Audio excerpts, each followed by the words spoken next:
এই গোটা ভারতবর্ষের দুরবস্থা দেখে তিনি কাঁদতে শুরু করলেন।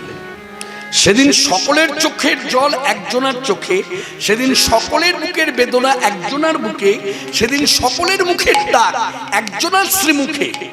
তার নাম শান্তিপুরনাথ শ্রী অদ্বৈতাচার্য। এই অদ্বৈতাচার্য প্রভু কেঁদে কেঁদে ডেকে ডেকে ভগবান কৃষ্ণকে নামিয়ে নিয়ে এলো ভুলোকে। এবার কি আশ্চর্য, কৃষ্ণ যে ভুলোকে এলো, অন্য মানে দাপর যুগে কৃষ্ণ এসেছেন কংসের কারাগারে, তখন যেভাবে এসেছিল, এবার কলিযুগে কিন্তু সেইভাবে এলো না। কলিযুগে ভগবান চৈতন্যদেব এলেন কিভাবে না, মানুষের মাঝে মানুষের সাথে, মানে ভগবান মানুষ হয়ে এলেন।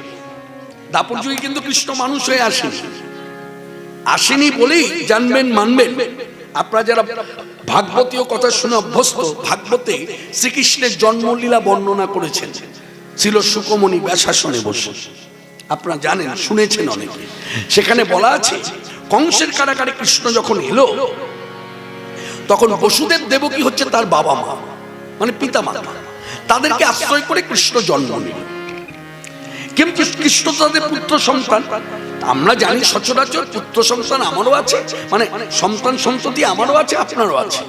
সন্তান সন্ততি যখন আমরা বাবা মা প্রথম দেখি, তখন আদর করে তাকে কোলে নিই, কেউ কিন্তু প্রণাম করি না।